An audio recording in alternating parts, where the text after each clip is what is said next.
S my dear friends, இதுதான் நம்மளோட வீடு எப்படி இருக்குன்னு வந்து சொல்லுங்கள். அண்டு இப்படி அலங்காரம் பண்ணியிருந்தோம் கிரக பிரவேசம் அன்றைக்கி. சீரியல் லைட்ஸு, பந்தல், அதுக்கப்புறமேட்டு தோரணம்லாம் போட்டிருந்தோம். எனக்கு இப்போ பார்க்கும்போதே பயங்கரமாக புல்லரிக்குது, பயங்கரமாக சந்தோஷமாக இருக்குங்க. ஆக்சுவலாக வந்து இதெல்லாம் வந்து ஒரு ட்ரீம் மாதிரியே இருக்குது. Oh my god, finally I met my home அப்படின்னு மாதிரி இருக்குது. ஸோ யாருமே இப்போ நம்மளை காலி பண்ணவே சொல்ல மாட்டாங்க. யார் வந்து சொல்லுவாங்கல்ல, அந்த மாதிரி ஒரு மொமெண்ட்டாக இருக்குது. ஸோ எஸ், இப்படி தான் வந்து எங்களோட வீடு இருந்தது. வீடு எப்படி இருக்குதுன்னு கீழே கமெண்ட் செக்ஷனில் வந்து கமெண்ட் பண்ணுங்கள். வாஸ்து பூஜை முடிஞ்ச உடனே எங்களுக்கு வந்து என்ன பண்ணோன்னா, வீட்டுக்கு போய் ரெடி ஆகிறதுக்கு மட்டும்தான் டைம் இருந்தது. மற்றபடி எதுக்குமே டைம் கிடைக்கல. தூங்குறதுக்குலாம் சுத்தமாக டைம் கிடைக்கவே இல்லை. போனோடனே ஒரு குளியலை போட்டோம், அதுக்கப்புறம் ரெடியாக ஆரம்பிச்சிட்டோம். ரெடி ஆனதில் வந்து என்னோடய ட்ரெஸ்ஸிங் வந்து இப்படி தான் இருந்தது. நாங்கள் 3 பேரும் அந்த ஒரு ப்ளூ ஷேட்லேயே வந்து போட்டுக்கிட்டோம். இது வந்து ராயல் ப்ளூவா இல்லை வந்து இந்த இண்டிகோ ப்ளூவா, எந்த ப்ளூன்னு எனக்கு தெரியல. ஆனால் ப்ளூ வித் ஒரு பிங்க் டோன் உள்ள ஒரு கலர். அதில் வந்து பார்த்திங்கன்னா பார்டர் வந்து காப்பர் கலர் ஜரி. அண்ட் எல்லாருக்குமே அது அமைஞ்சு வந்துடுச்சுன்னு சொல்லலாம். பிகாஸ் பாப்பா போட்டிருக்கிறதும் அந்த காம்பினேஷன் ஆல்ரெடி அந்த சொல்லியிருந்தேன் ஒரு வீடியோவில். அது அப்படியே அமைஞ்சு வந்துடுச்சுங்க. எனக்கு எதிர்பார்க்கவே இல்லை. அவருக்கு ஷர்ட்டும் வந்து டக்குன்னு எல்லாமே ரொம்பலாம் தேடவே இல்லை, டக்குன்னு அமைஞ்சிருச்சுன்னு வச்சுக்கோங்களேன். அதுக்கு அடுத்தபடியாக வந்து என்னோடய ஹேர் ஸ்டைலை பற்றி வந்து நான் சொல்லியே ஆகணும். எனக்கு வந்து கொண்டை வைக்கணும்னு ரொம்ப ஆசை. பட் கொண்டை வந்து இவ்வளோ பெரிய கொண்டை ஆகும் நான் எதிர்பார்க்கவே இல்லை. ஆனால் இருந்த அவசரத்தில் என்னால் வந்து எதையுமே மாற்ற முடியல. சரி, அதே மாதிரி அந்த கொண்டையே வந்து வச்சுக்கிட்டேன். அண்ட் அன்னைக்குன்னு பார்த்து பூ வந்து சொதப்பிடுச்சுங்க. பூ வந்து எப்போவுமே இப்போலாம் வர வர பெரிய ப்ராப்ளமாக இருக்குது. முகூர்த்த டைம் அண்ட் சீசன் டைம்னால எனக்கு வந்து இந்த பூ வந்து கிடைக்கவே இல்லை. ஸோ அது ஒன்று தான் ஒரு பாதரிங்காக இருந்தது. பூவெல்லாம் வச்சு நல்லா செமையாக இன்னும் ரோஸ் எல்லாம் வச்சு செட் பண்ணலாம் அப்படின்னு பிளான் பண்ணேன். பட் அது என்ன ஆச்சு அப்படின்னு பார்த்தீங்கன்னா, எனக்கு வந்து டைம் இல்லாதனால நான் வேகமாக வந்து ஐயர் வந்துட்டாங்க வாங்க அப்படின்னு சொன்னோடனே குடுன்னு அங்கேருந்து இங்கே ஓடி வந்துட்டோம். பாப்பாவையும் ரெடி பண்ணி அக்காவும் எல்லாம் ரெடியாகி நாங்கள் வந்து வந்துட்டோம். இந்த இப்போ பூஜை வந்து நடக்கிறது வந்து பார்த்திங்கன்னா மணி 4 மணிக்கு வந்து பூஜை ஆரம்பிக்கணும். ஏன்னா ஐயருக்கு அடுத்த அப்பாயின்மெண்ட் இருந்தது. அது மட்டும் இல்லாமல் எந்த ஒரு பூஜையும் 5 மணிக்குள்ள முன்னாடியே நம்ம பண்ணால் அது ரொம்ப நல்லது அப்படின்னு வந்து சொல்லுவாங்க. ஸோ அதனால் அந்த ஒரு விஷயத்தை நாங்கள் வந்து பண்ணியே ஆகணும் அப்படின்னு சொல்லிட்டு நாங்கள் வந்து இது பண்ணோம். அண்ட் ப்ளவுஸ் பேட்டர்ன் வந்து நான் எனக்கு தெரிஞ்ச ஒரு டிசைன்ஸ் எல்லாம் வந்து என்னோடய டிசைனர்கிட்ட கொடுத்து ஸ்டிச் பண்ணிக்கிட்டது தான். அண்ட் இந்த ப்ளவுஸ் டிசைன் தெரியறதுக்கு வேண்டியே அந்த கொண்டையும் வந்து போட்டேன். அந்த மெயின் இன்னொரு விஷயம். ஸோ எனக்கு இப்படி தான் வந்து ரெடி ஆகணும் அப்படின்னு வந்து தோணுச்சு. அதனால நான் இப்படி வந்து ரெடி ஆகிட்டேன். அண்ட் எஸ், அதுக்கப்புறம் வந்து வீட்டுக்குள்ளார என்டர் ஆனோடனே ஃபஸ்ட்டு வந்து விளக்கேற்ற சொன்னாங்க. விளக்கேற்றி முடித்த பிறகு நாங்கள் வந்து ஆல்ரெடி வந்து ஒரு விநாயகர் சிலையை வந்து உருவமைச்சு அங்கே வச்சுருந்தாங்க. அதுக்கு வந்து பூ தூவ சொன்னாங்க. ஸோ பூவை வந்து அபிஷேகம் பண்ணுற மாதிரி போட்டுட்டு அதுக்கப்புறம் வந்து அந்த இடத்துல வந்து உட்கார சொன்னாங்க. ஸோ பூஜை பண்ணுற இடத்துல அந்த ஐயர் ஒன்றா வந்து சொல்லி கொடுத்துட்டு இருந்தார், எப்படி பண்ணோம் அப்படின்னு சொல்லிட்டு. ஸோ அதைப்படி நாங்கள் ஒவ்வொன்றா ஃபாலோ பண்ணோம். ஃபஸ்ட்டு வந்து கணபதி பூஜை பண்ணோம். கணபதிக்கு வந்து நிறைய மந்திரங்கள்லாம் ஓதுன பிறகு ஒவ்வொன்றா வந்து அவருக்கு வந்து அபிஷேகம் பண்ண சொன்னார். அபிஷேகம் பண்ண பிறகு தீபாராதனை காமிக்க சொன்னாங்க. தீபாராதனையும் பண்ணோம். அதில் தன்மை குட்டிக்கு வந்து பார்த்திங்கன்னா பயங்கர இன்ட்ரெஸ்ட்டு. அவளே தான் எல்லாம் பண்ணுவான்னு பயங்கர அடம் பிடிச்சிட்டு இருந்தா. சரி குட்டி நீயே பண்ணிவிடு அப்படின்னு சொல்லிட்டு எல்லாத்தையும் வந்து தன்மை குட்டி வந்து பண்ணிகிட்டு இருந்தா. ஸோ பூஜை வந்து அப்படி தான் நாங்கள் வந்து அப்படியே ஆரம்பிச்சிட்டு இருந்தோம். ஸோ தன்மை குட்டி நடுவில் உட்காந்து ஜம்முன்னு உட்காந்துட்ருக்காங்களே. எனக்கு இப்போ பார்க்கும்போது லைக் தன்மை குட்டி வந்து தூக்கத்தில் அப்படியே சொக்குது அவளுக்கு. பட் இருந்தாலும் இதெல்லாம் பண்ண அவளுக்கும் ஒரு சந்தோஷம்னு வச்சுக்கோங்களேன். அதையும் பார்த்து பண்ணிக்கிட்டு இருந்தான். அண்ட் அதுக்கு அடுத்தபடியாக வந்து எங்களோட இதெல்லாம் வந்து கேட்டுட்ருந்தாங்க.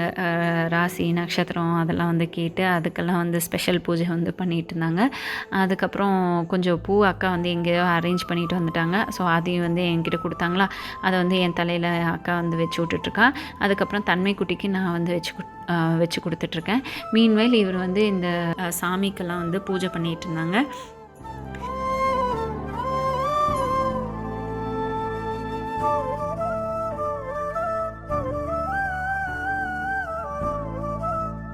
ஸோ தன்மை குட்டி பயங்கர ரெடி ஆகிட்டான். அவள் வந்து எதெல்லாம் போடணும் அப்படின்ட்டு அதை வந்து கொஞ்சம் பார்த்து வாஸ்து பூஜையிலேருந்து ப்ராக்டிஸ் ஆகிடுச்சு போல் இருக்குது. ஸோ நெய்யில் வந்து அந்த குச்சி முக்கி அந்த இதில் போடணும். சரிங்களா? உங்களுக்கு புரிஞ்சிருச்சா? எனக்கு புரிஞ்சிருச்சு. ஓகே. ஸோ அதெல்லாம் வந்து ஒன்றா வந்து பண்ணிகிட்டு இருந்தா. ஸோ அதுக்கப்புறம் ஃபாலோட் பை ஒவ்வொரு பூஜை பண்ணிகிட்டே இருந்தாங்க. அப்போது ஒரு சில பேர் தான் இருந்தாங்கன்னு வச்சுக்கோங்களேன். வீட்டில் கெஸ்ட்டெல்லாம் ஒரு சில பேர் தான் இருந்தாங்க. ஒரு 5-10 பேர்கிட்ட தான் இருந்தாங்க. அதுக்கப்புறமேட்டு கொஞ்சம் கொஞ்சமாக வர ஆரம்பிச்சிட்டாங்க. அண்ட் அடுத்தது கோமாதா பூஜை. அப்போ வந்து கோமாதா பூஜைக்கு ஃபஸ்ட்டு காலில் வந்து ஜலம் வந்து தெளிக்கணும் அப்படின்னு சொன்னாங்க. அதெல்லாம் தெளித்தோம். அதுக்கப்புறம் எனக்கு சத்தியமாக சொல்கிறேங்க, வாழ்க்கையில் ஃபஸ்ட் டைம் நான் வந்து ஒரு மாடை இவ்வளோ பக்கத்தில் போய் நின்று தொடுறேன். எனக்கு அவ்வளோ பயம் இருந்தது. பட் இருந்தாலும் நம்ம வீட்டுக்கு வந்திருக்காங்க கோமாதா, அதனால நம்ம வந்து அந்த இதெல்லாம் பயமே படக்கூடாது, நம்ம தைரியமாக பண்ணணும் அப்படின்னு சொல்லிட்டு நான் பொட்டு எல்லாத்தையும் வந்து கோமாதாக்கு வைக்கிறேன். ஃபஸ்ட் டைம் நான் தொடுறேன். எனக்கு அப்படியே ஒரு மாதிரி நர்வஸ். ஒரு அனிமலை ஃபஸ்ட் டைம் நான் தொடுறேன்னு வச்சுக்கோங்களேன். எனக்கு பயங்கர நர்வஸாகவும் இருந்தது. பட் இருந்தாலும் இது பண்ணணும் அப்படின்னு மனசில் தோணுச்சு. அதனால நான் வந்து முழு மனசோடு நான் வந்து பண்ணேன். அண்ட் அந்த இடத்துல நான் வந்து சொல்லணும், இந்த கோமாதா வீட்டுக்கு வரும்போது எனக்கு அவ்வளோ ஒரு சந்தோஷம், மனசு அவ்வளோ நிறைஞ்சிருந்தது. அண்ட் ஒன்றா பண்ண சொன்னாங்க ஐயர். அதுபடி நாங்கள் வந்து அந்த வேஷ்டி போடுறது, அப்புறம் தலையில் வந்து அந்த இது கட்டுறது, அதெல்லாம் நாங்கள் வந்து பண்ணிகிட்டு இருந்தோம். ஏன்னா எங்களுக்கு தெரியல, அது அவங்க சொன்னதை நாங்கள் வந்து பண்ணிகிட்டு இருந்தோம். அதை தான் நீங்கள் வந்து பார்த்துட்ருக்கீங்க.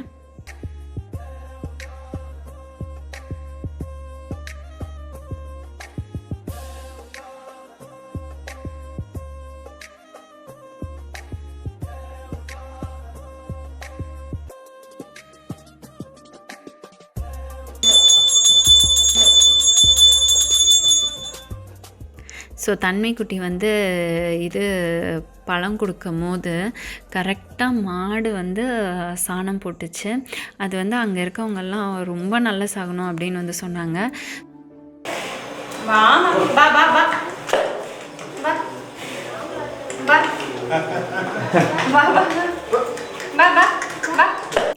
மாடு உள்ளார வர வைக்க ட்ரை பண்ணாங்க. பட் ஆனால் வந்து வரலன்னொன்னே சரிங்கண்ணா விடுங்க, ஒன்றும் ப்ராப்ளம் இல்லை அப்படின்னு சொல்லி சொன்னோம். ஸோ அதுக்கப்புறமேட்டு மறுபடியும் பூஜையில் உட்காந்து பூஜையெல்லாம் வந்து பண்ணிகிட்டு இருந்தோம். ஸோ இப்போ நீங்கள் பார்த்துட்டு இருக்கிறது தன்மைக்குட்டி பயங்கர சீரியஸாக எல்லாத்தையும் நான் தான்மா பண்ணுவேன் அப்படின்னு சொல்லிட்டு பண்ணிகிட்டு இருந்தா. அதுக்கப்புறம் தேவாலாம் வந்து குளித்து ஜம்முன்னு வந்து ரெடி ஆகிட்டாங்க. அப்புறம் இவங்க வந்து பார்த்திங்கன்னா ஹரிஷ்மா, அவங்க அண்ணா பையன். ஸோ அவங்கெல்லாம் வந்திருந்தாங்க. இப்போ எல்லாருமே கொஞ்சம் கொஞ்சமாக எல்லாருமே ரிலேட்டிவ்ஸ் எல்லாம் வர ஆரம்பிச்சிட்டாங்க. ஸோ எல்லாம் குளித்து ரெடியாகி வர்றதுக்கு தாங்க லேட் ஆகிடுச்சு.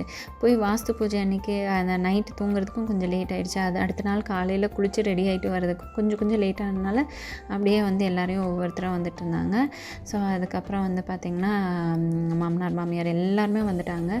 ஸோ இப்போ வந்து பார்த்திங்கன்னா என்னமோ ஓமக்குண்டத்தில் வந்து போட சொன்னாங்க. சத்தியமாக எனக்கு இதுன்னு என்னன்னு தெரில. பட் ஆனால் நாங்கள் வந்து அவர் சொல்கிறத அப்படியே இன்ஸ்ட்ரக்ஷனை ஸ்ட்ரிக்டாக வந்து நாங்கள் வந்து ஃபாலோ பண்ணிட்டோம்.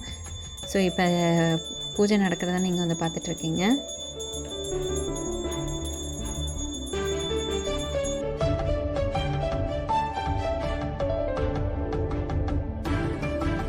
வாசல் கால் பூஜையெல்லாம் வந்து பண்ணிகிட்டு இருந்தோம் நாங்கள் 2 பேரும் சேர்ந்து.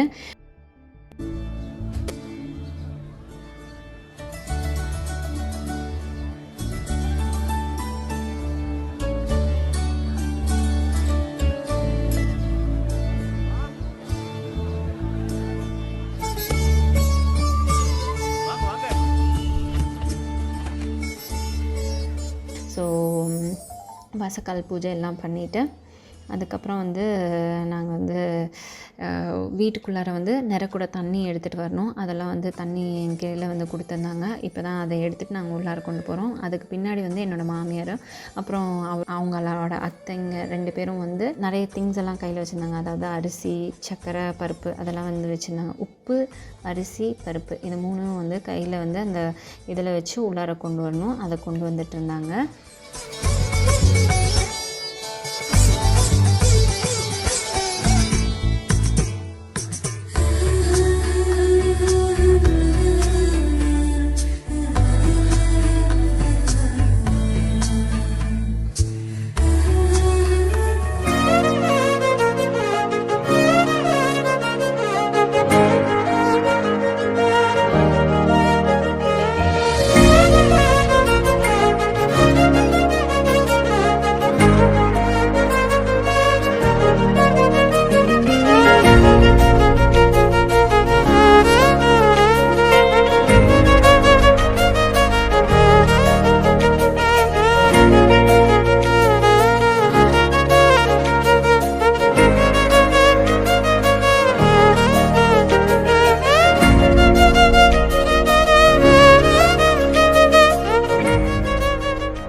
சேவ் பண்ணிக்கங்க.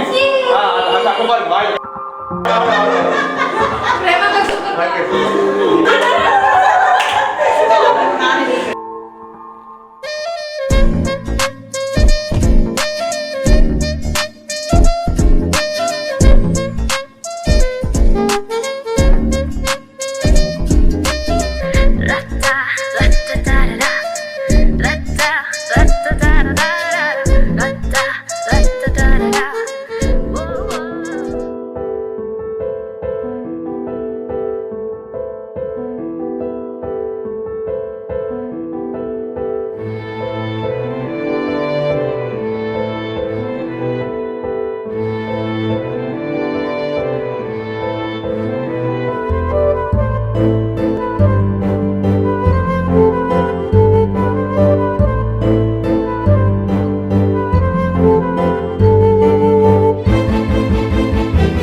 அப்படியே இருங்க.